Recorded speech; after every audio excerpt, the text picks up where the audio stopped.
Welcome to Disambiguation. I'm your host, Michael Fawcett. Each week we interview experts in AI, generative AI, and business automation to help business leaders understand how to use these tools for the biggest business impact. In our show today, we look at personality AI, understanding your buyer. I'm joined by Neeraj Singh, Head of Revenue, Humantic AI. Neeraj, welcome. Thank you, Michael. Excited to get this chat going. Thank you. Yeah, great. I appreciate you joining. And why don't you take just a couple minutes and introduce yourself, and then tell us about Humantic AI. Absolutely. So, my story, on my side of the story, it's been a bit exciting story altogether, right? I started my career as an ethical hacker, and then pivoted towards selling, right? So it's been a crazy journey altogether. But obviously, I relate a lot with hacking and sellers. I think they both try to adapt to buyers as much as they can, or basically the ones they basically try to protect or try to hack, in other words, right? So that is my story altogether. I am currently working as head of revenue for Humantic AI. Now, talking about Humantic AI as an organization, it's a startup that started around 3 years ago into a space which is not commonly known as biointelligence altogether, right? Why? Because the founder of Humantic, which is Amarpreet Kalkut, he likes to build solutions that can help the world altogether. On that note, we've gained a lot of momentum. We are the number 2 most adopted sales AI tool in the Northern American market, being mentioned by Gartner in the revenue tech hype cycle as a preferred vendor in customer psychographics. And there are one Fortune 10, few Fortune 500s, and a lot of companies using this technology. What we do in a nutshell, if I tell you, is in as simple words, we help you understand buyers before you even meet them, right? And how we do that is there's a science behind it that has existed since 1928. But if I would like to go ahead and deep dive into that, it's a behavioral predictive kind of an engine, right? It's a personality predictive engine that we have at our core, which goes and bifurcate people into different buckets and tell you what kind of personality they are, how you need to speak with buyer A, buyer B, buyer C differently than you would normally do as a default kind of selling. So that is what Humantic does in a nutshell. So yeah. Sure. I mean, that does sound buyer first, and I know that's something that you guys use as a bit of a tagline there. So, I've written a lot over the last few years and talked a lot about it too, about the problem with sales and the current sales approach to B2B. And we've seen productivity go down and sort of continue to slide, and at the same time, it seems like most of the solutions that I've looked at, most of the sales tech I've looked at, is really designed to do more of what you're already doing. So, like, if you could make 100, business development or SDR calls a day, now we can do 500, and that must be better, or 1,000, or whatever. But it seems like that we're doing all of these things that aren't working very well, and we could do more of them, but we're not really doing a thing that helps us get sales back on track and get sales productivity back on track. So I'm just curious. I mean, what do you think about that statement and about this issue? I think a lot we like to talk that specific statement with prospects, buyers, and deeply go inside that agenda. I'll tell you one good fact about doing more and doing less, right? Pre-COVID, I think, I would not even say pre-COVID, I think if you go 10 years back, there was introduction of tools wherein you can send 100 emails a day. Now you can generate 100 emails a day, which is very scary, by the way, okay? Right. What you're doing in the end, when you're trying to increase that sales productivity by asking that seller, go ahead and do more, make 100 calls, send 100 emails a day. You're literally spamming your buyers, and buyers are confused. Buyers are frustrated, right? They are not at the good place, okay? And that is what we normally speak. We say what we have lost with so many tools, so many sales productivity is the authenticity of the seller, the need of the genuine connection as a human connection, which is missing in selling. And if I ask you, do people buy from people they don't trust? It's not happening like that. Normally, people buy emotionally and that they justify it rationally. It's always been like that. So it's just like the Dust Bowl, if you know, right? Machine cans, it entered the farms and it destroyed the overall productivity. Right. Now it's similarly happening with sellers. If you're doing more, if it's working for you, good. But chances are, if it will not work for you, and AI is here to replace you. But if you're doing it really well with the help of AI and doing it less, but in a very personalized manner, then I think is the best way that you can move forward. So that's what I would like to say. It's all about how you can. It's not about how productive your sellers can be. It's always about how you can go and make ensure that the buyers can buy more from you. This is the current world's economic, overall stage that we are into. So yeah. I mean, it seems like and that makes a lot of sense to me as I think about the problem, and it's almost like we've focused the metrics and the way we think of the sales process on all of the activities, but not on the outcome, and yet the outcome's what we care about. So it seems to me like that's a real disconnect. And one of the things I saw that we've talked about sales intelligence for years, and that's kind of a common software category. But you guys talk about buyer intelligence, and I'm just curious. I mean, what's the difference, and what does that matter to in modern sales technology? Absolutely. See, I think technology has been into existence for long, and does technology help? Yes, it does. Right? Will AI help? Yes, it will. Right? The thing is, technology-wise, if you see the current sales tech stack that has been designed, there is revenue intelligence, there is conversational intelligence, there is CRMs, data providers, what all. But if you talk about buyers' insights, you only have their LinkedIn IDs, their designations, what they post about. Maybe you try to use that in your email or a call. And let me tell you, everyone is trying to do that, right? So that is where Humantic AI comes in and says, this is some impossible insights that you will normally not have without even talking to that person. And now if you use it, chances are you will be having an extra edge from a different kind of a seller that is following the standard way of outreaching that specific prospect. So that's where buyer intelligence comes and says why you need to behave differently with that specific prospect or the buyer itself. So yeah. Yeah, I mean that makes sense. That's the focus, and a lot of times in B2B sales, you had all this issue about accounts and focusing on accounts and that sort of thing. But the truth is, it's just people buying from people. I mean, no matter what Yes. no matter what the process is, right? If B2C, B2C, B2B, whatever. I like this idea of focusing on behavior, and I started. Actually, originally in 2015, when I was still at IDC, I did a project for Salesforce, a sponsored study on buyer behavior, and I got so interested in it that I had repeated it, for years. And actually, when I went to G2, we made it an annual thing, and they still actually do it. But Yeah. but one of the things that and the idea was obviously trying to understand what buyers were, what they really wanted, how they wanted to buy.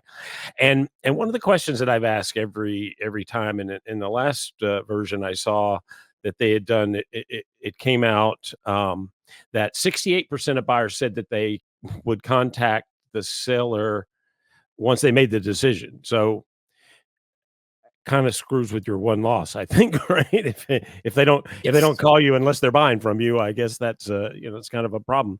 But how do it seems to me that one of the keys to closing the gap is this better understanding of buyer, and you talk about buyer first. So how does personality AI help you understand how the buyer wants you to behave and their behavior? Absolutely. One thing if I put this in that way, right? There was a recent study I was reading from Gartner. It actually said the similar thing. Buyers don't want to talk to sellers these days. They have already made their mind up. They're just there to do a transactional kind of transaction altogether. It's like, all right, I'm just going to buy. What will be the onboarding process and stuff like that. But there's another study from Gartner which says if you adapt to the buyers, even if you just make them feel better in a conversation, the chances of you closing the deal goes up by 30%, right? Oh, Going on to yeah. that point itself, right? How personality AI can help you do that is basically, if you go on a conversation, can be an email, can be a cold call, can be a meeting in person or a virtual meeting, right? If you try to adapt to them on a call, chances are you'll not be able to do that because there's so much things you need to do. You need to do a demo, you need to do qualifications and stuff like that. Here, where's personality AI coming in and saying, this is a person that likes to move fast. This is a Mm. person that wants you to get on things quickly. This is a person that doesn't want you to build repo or try to build that cheesy kind of a relationship thing. Oh, you're from Scotland, I'm from Scotland, kind of that, right? It's not a kind of thing that he would appreciate or something like that, right? Yep. Go on to the point, right? Just make sure that they have the space. Just try to adapt that, and chances are you'll do a very good job. And that buyer will say, Mm. oh, you know what? I had a conversation with that vendor. I think I connected with them really, really nicely. And Mm. that's the point I initially mentioned. It's an emotional decision at the end, right? That trust and repo you have already built. You just need to justify how you basically have a good product into the market. Chances Mm. are you will have the deal over the line. So that is how personality AI can be a good package altogether. Mm. So when you were talking earlier, you mentioned personality profile, and I think if I remember right, you Yeah, guys use DISC as kind of a backdrop to this, and I've done DISC a few times myself, personality profiles, and used it with teams and that sort of thing. So I know a little bit about it, but I'm curious from your perspective, how do you guys use DISC, and how does that, how do you incorporate that in the sales process? absolutely. I think 2 weeks ago, I was trying to comment on somebody's post. She was a desk practitioner. Mm. So I asked her a question, can desk be used in sales? Right. I just wanted to get her thoughts, right? That's how you get thoughts, by asking questions and comments. Right. She said that I believe this was originally made to make sure that sellers can do a very good job trying to adapt to the buyers, right? Or the prospects, right? And you'll be surprised, 3 out of 4 enterprise companies, if you talk to them, right? And we typically sell to enterprise or mid-market. They like us a lot because their sales leaders are always trained on disk. There Mm. are sales training firms like Sandler who is training people on disk, right?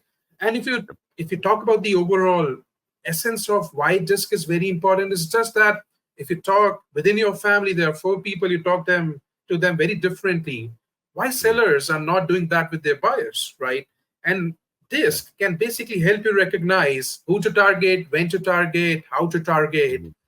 I think if all these details come together, that's a very, very good combination.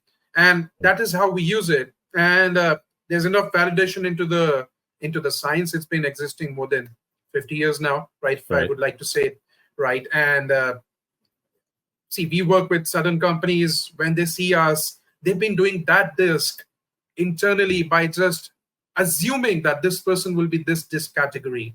Now Humantic AI is coming in Right. and saving them, let's say, 40 to 50% of time. That's an easy win for them altogether, right? So that's what disk is all about, I think. So it's very powerful. Mhm. Yeah. Yeah, I mean, that makes sense to me from a buyer perspective. If you really can understand their personality types, it can help you craft how you're going to approach them, and how you want to approach them to be successful, right? But I wonder, are there other ways that you could see that companies could use DISC and personality AI? I mean, not just in the sales process, but are there other uses you see for that? Uh, I'll tell you, personality is the core of the overall product, right? Disk Right. is the science behind it. But if you would just assume personality as a whole, hiring is one of the use cases. Mm. There's a lot of tools that uses us, I can't name them, right? Who uses us Mm. to recognize the risk factor behind a candidate working in a Mm. very high end kind of a job where there can't be any leaks and stuff like that, right? There are people who are trying to use this in a way that they can recognize the right set of people. There was a call I was having previously. They are trying to acquire a defense kind of a company, and they basically say that I want the transcript of all the police and the cops that are present on the road, who Mm. can who can we can recognize who are more aggressive, who are doing what, how they can improve their overall structure and stuff like that, right? So again, it is very important overall personality, whether it's in hiring, whether in sales, whether in normal situations. I was joking around, it can be also used in a dating website, by the way. We never explored that, right? But I think it's a good part of product fit right over there also, Yeah. right? So why not? Yeah, I mean, that sounds like I think maybe eHarmony does that or something. I don't know, but no, that's good. I mean, it Yeah, does make sense that I wanna build the right profiles out for buyers, sure, but I'm hiring. I'm looking for very specific types of people to fit in, the culture and understanding and that sort of thing. So that really does resonate for me. Y- You know, as I think about marketing and sales today, and Martech sort of exploded first, and then sales tech has been following, and yeah, so kind of in the typical company around the go to market process, you've got all kinds of systems, marketing automation and CRM, Salesforce yeah, automation, customer service, finance, accounting, yeah, logistics. I mean, all those things, right? And so it seems to me that and I see this a lot when I talk to customers, or to companies that are thinking about buying tech, is they have a real problem in the data side of it, right? Because they really have all of that prospect and customer data scattered among a bunch of different systems. So it's really hard to put together the whole picture of that prospect, or that customer. So how should sales teams think about that? How do they approach the need for that complete data profile? I'll tell you very honestly, when we speak to, on average, we speak to around 50 companies in a month, right? Mm, uh, the biggest challenge they have is adoption of the tools, right? mm, And if you do the reverse engineering on that, what is happening in the background is that there's one tool called CRM that the manager is saying maintain the CRM hygiene. yep. There's another tool that helps you with data. There's another tool that helps you with the reporting. There's another tool that helps you send sequences and emails. Mm, Seller literally has to hop onto 4 or 5 different platforms, right? yep. And during that process, there's so much time that is consumed. I always like to say, the companies that come and talk about, all right, I see the impact, but can you tell me what is the adoption? I always like those conversations comparatively Yeah. to ones that say, oh, ROI, right? ROI, Yep. right? It's just there. Okay. So in overall terms, what we also focus on, and that's the reason why we are the number 2 most adopted sales AI tool in the Northern American market.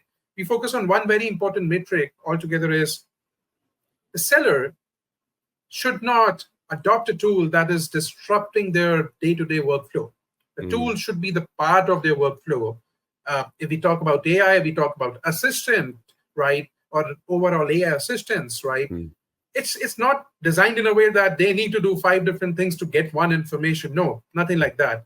It should be with them. And that's the reason why we are integrated across all the tools.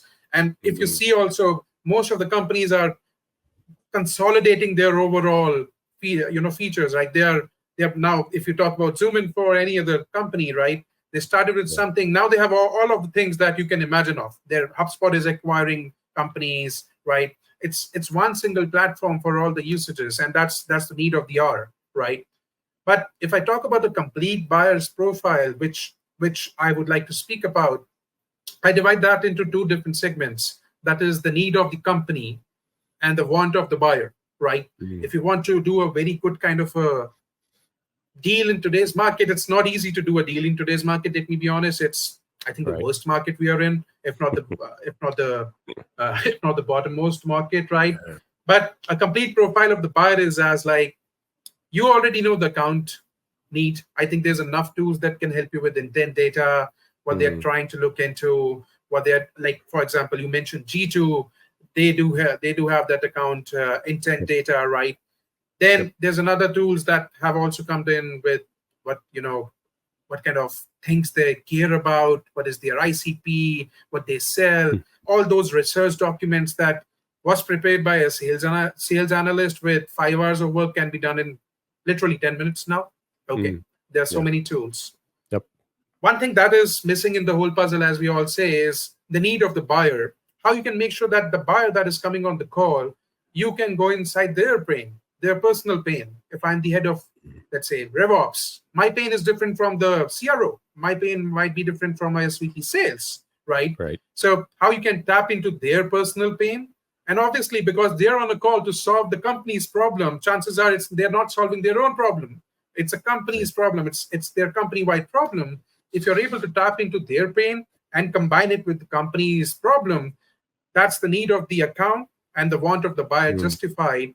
Mm. It's a very, very good combination, and chances are you will do a fabulous job on that deal. And if you do that with multiple stakeholders, it's a win-win situation altogether. So that's a complete buyer and an account profile with all the details: who is where, who is what, who to Right. prioritize, how to do that, all those details. That's what an enterprise seller would not need in today's world, or any seller that cares about the buyers or not doing a transactional sell. So yeah. Mm.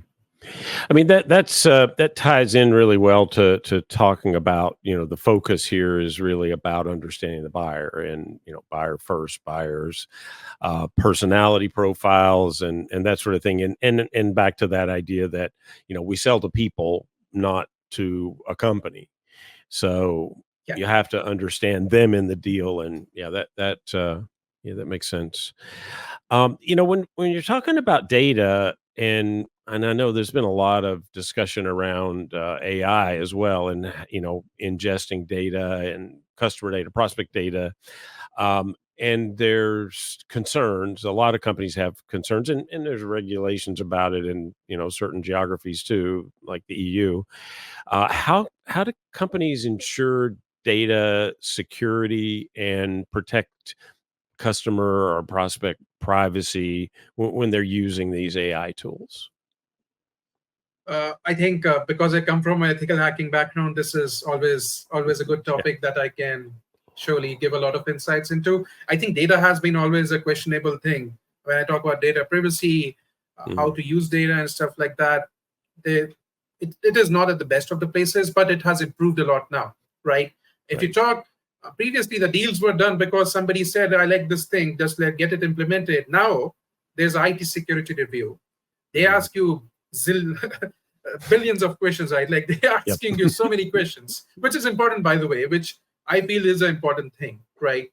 Then they go with a very, very strict kind of IT security review.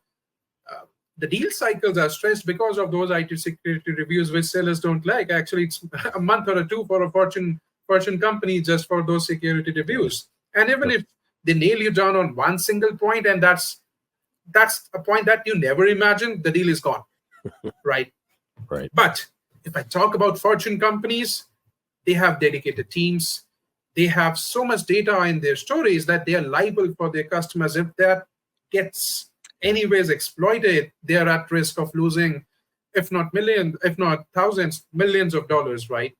Mm. But when we talk about SMBs, mid-market companies who are trying to adopt AI tools, there's so much Mm. noise in the AI market, right? There's literally, I always say, if I put Neeraj AI, there's a new company that can I build, right? Everyone just says we are an AI tool. And if you go and search Yeah. about them, they're just using ChatGPT in the background or any other open source engine, and which are Yeah. providing them with some insights, which is very funny. Okay. But the security part of what I come onto the point, I think when you're trying to adopt AI tool, make sure that obviously you ask those important questions. IT security review is very important, right? Mm. How we like to approach that, because we have learned from that. It's not like we were always ready about it. When Mm. we first hit our negative kind of response with a Fortune 50 company, they said, "You're too small to get adopted with this company. First prove yourself with few companies, and then I think we'll adopt you," right? So Right. obviously the security certifications are important, like SOC 2 in Europe, you were mentioning the GDPRs and stuff like that, which is very Right. standard in today's world, Yep. right? You should have a questionnaire that is already answered, right? That they don't need to go and say, "Oh, I'm asking you 100 questions." You already should have a certification on that also. I think it also comes to the point of if you can also introduce some customers who are at a very high level, that boost their confidence also. Okay, that company is using it. Why not Mm. us? Because they are a very big company. Chances are they have gone through a very good security review. But it's not about a rush to just go ahead and adopt an AI. because chances are you will have a lawsuit case coming up to you in case Mm, something ends up in the bad way, right? So take a pause. Again, it's about how you reach out to a prospect. I always like to say that. Take a pause, understand why this AI tool can be really good for you. That is one mm, thing sorted. Then try to understand, are they using legit ways to get data, right? Is this AI tool that is working with certain companies? Do they have certifications, right?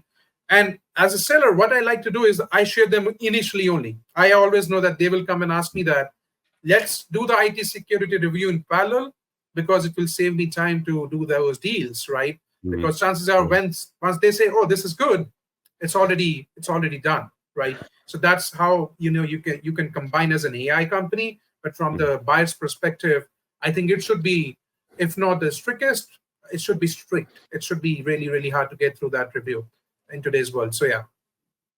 Yeah, I mean, if you do launch Neeraj AI, let me know. I mean, I got a whole bunch of VCs that want to throw money at you, probably. So I, All right, perfect. I was never imagining that, but again, if I'm using ChatGPT in the background, I think I'll be nailed down in the second or third round, I right? That's wouldn't take that's you long at all. Yeah, that's right. No, that's absolutely.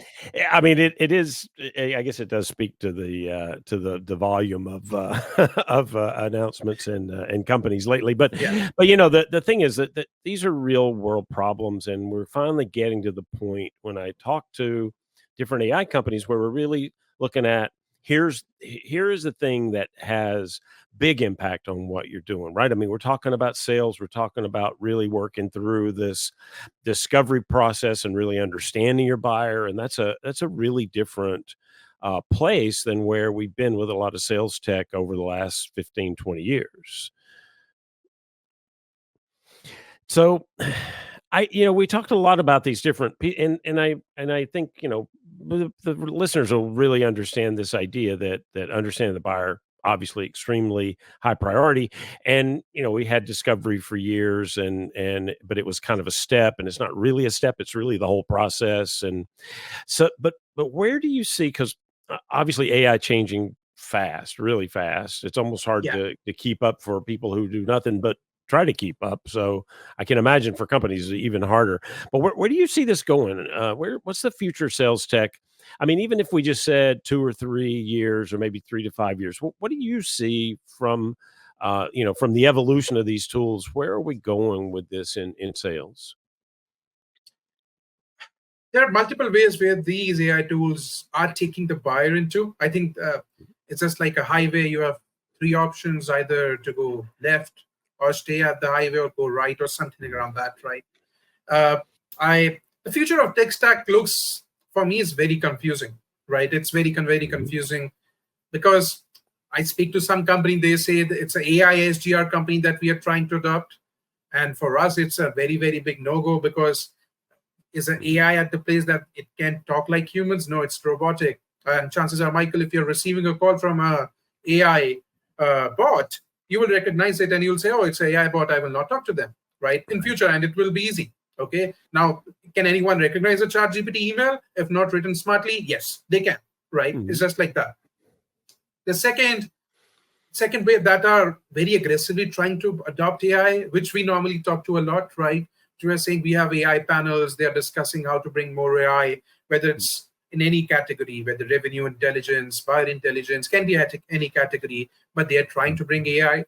The third ones are still very skeptical. They're very slow to move and say, you know what, let's adopt AI. They're thinking that AI is good, but we are not sure. I think its job is being done very beautifully. We don't require AI. I don't think it's something that we require now. Mhm. All right. So if I summarize all three categories, the first one, the AI SGR tools tech stack, wherein Mhm. their agenda is less humans, more tools, chances of them producing more revenue is good. With less humans, there can be literally two people managing 10 tools, literally doing job of 10 SDRs or BDRs, right? Mhm. For them, I think it is it is okay with the transactional kind of a selling. If they are into industry which is very transactional sell, which is very just like what is your pricing? All right, let's adopt it. It Mhm. might work into that. But if they're into an industry where it requires a lot of consultative approach, a lot of back and forth and stuff like that, I don't think AI SDRs is something that will solve a big problem for them. Okay, Right. so again, it's a choice of what is right for you. We always like to say on calls, what is right for you. When I am talking to some prospect, I always say, I don't know if Humantic AI is a good fit for you at this moment. We'll Right. decide together if it's a good fit or a bad fit. Okay, at the end, which is good. Okay, so for them, I think AI SDR makes sense. The second one, who wants to adopt AI, I think it comes down to the point of what is their priority pain, what they really want to solve, right? Apart from what I ignore Humantic or any other tool, some companies are coming here and saying, oh, you know what, I want my BDRs to send more personalized emails. There are thousands of companies that say I can personalize your emails. But if I ask you a question, what is a personalized, a very good hyper-personalized email? Nobody has a right answer for it, right? Okay, there are companies like Lavender, which says this is a hygiene of an email, which is really good, by the way. Okay, which is very good. This is an email like likes to. Then there's Humantic AI, which says we can personalize your emails as they're based upon personality and hygiene. There are other tools that has literally everyone has brought in AI generators, generative AI is with everyone right now. So it really comes down to the point of what they really want to solve, right? I think it now the ball is in the court of the buyer. There are enough options in the market that they can go and Right. adopt, right? I think so, right? It's all about what they need to do. And I think I urge this with every seller that try to be a consultant rather than a seller. If you think that you are not a good tool, try and show them the right path. If you're an AI consultant, right? Show them, okay, you know what? I think this AI will make better sense for you rather than us, right? Yeah. It's all about long-lasting relations. It's not about, oh, you know what, one transactional sell and after that they'll get churned after 3 months. Your quota is already getting slammed because of that churn, right? It's not good, right? The Yeah. last point is the ones who are slow to adopt AI, which I always come to the point and say, I think the ones who will adopt AI at the last, they will suffer a lot. They will suffer a lot in a way that uh, till the time they adopt AI, the world will already be using AI really well. Okay, and they're already behind the train. They're already catching up with them. So Mhm. for me, what does the future look like? The future looks like this: the companies who adopt AI and the sellers can use that AI to become really, really efficient. Those are the best companies. Mhm. Not totally relying on AI. I don't think it will happen within 3-5 years, right? It's not. It will Right. not be at the best of the places. And the ones who are not using AI, I think they should start at least evaluating AI aggressively, if not adopting it. So that is, I think, the future of tech stack, how it will look like in Mhm. terms of AI adoption or anywhere. It's about consolidation of tools. So yeah. Yeah. I mean that makes sense. I think when I look at what's happened over the last couple of years, it's almost like I have a new tool that I have to use, and then I'm trying to figure out what I'm going to do with it, versus I have a problem and here's how I'm going to solve that problem. And I think that's the shift, right? I mean, that's where we have to go as a business. I know I have a certain amount of pain over a certain process or activity or whatever, right? And if I can find a tool that makes that work better, or a set of tools that makes that work better, that makes sense to me, and I will get some return on that investment versus kind of the hype that you're starting to hear right now, or the pain, I guess, from some companies that have tried some of the tools that are publicly available, and because they kind of went in from the backwards way of not knowing what they were going to do with it before they did something with it, they're not happy with their return. And that's, I mean, of course you're not, because you didn't buy it to solve a problem. You look for a problem that it could solve, which is a bit backwards Yeah. in my mind, right? Yeah. Yeah. No, that's good. That really does make sense. So we're running short on time, but I wanted to, at the end of every episode, I like to ask the guest to recommend somebody for the audience, some thought leader, an author, book maybe that, or podcast that you think would be good for them to follow, that the audience would get some value out of. I think I'll suggest some books. I think that is a good way. But I think people Good. should read. It does help them get away from your laptop or day-to-day screen time. I think so. right? Yep. So two books I think I suggest. One is Sales Innovation Paradox. I think it's by Howard Dover. It's one of the good books. It talks again about personalization. If you try to adapt with buyer, chances of you getting a conversion is 300%, right? So it taps into those specific areas. Again, I'll repeat, the name is Sales Innovation Paradox, right? It's a very good book. One should go ahead and read that. And other one is not totally dependent upon selling world, but I think it teaches a lot of how to take risk in life. It's called Antifragile. It's a book written by Nassim Taleb, right? So you can read that also. It talks about what kind of risk you should opt out. What is the risk that will make you? It's a measured risk. In simple words, what's a measured risk that you can take in life? And it's actually really good. If you read that, you can relate it with any life situation. So Anti-Fragile, Sales Innovation Paradox, two books. I think you will enjoy it. And obviously, Great. if you want to follow podcast, do follow Michael. I think Michael brings in a lot of good content, but there's a lot of other podcasts that you can follow. But I think Michael does bring in good content. But see, there's a lot of content that you can consume. It's all about how you want to utilize it at the end. Yeah. But that's two things I would suggest. Yeah, no, that's great. I think that those are good recommendations, and I'll put them in the show notes so everybody can take a look at those. Definitely check them out. So, like I said, it's all the time that we have. But Neeraj, I really thank you for coming on the show today. Very insightful. I know the audience is really going to get a lot out of it. So, thank you. Thanks a lot, Michael. Love chatting with you. Thank you. And that's the show for this week. Thank you all for joining. Remember to hit that subscribe button. If you enjoyed the show, please leave us a 5-star rating on YouTube or your favorite podcast platform to help others find the show. For more on AI and other software research reports, briefs, and blog posts, check out arionresearch.com. If you have AI, generative AI, or business automation expertise, either as a provider or as an end user, email your information to disambiguation@arionresearch.com, and we'll see if we can get you on as a guest. Don't forget to join us next week. Disambiguation is an Arion Research production. I'm Michael Fawcett, and this is the Disambiguation Podcast.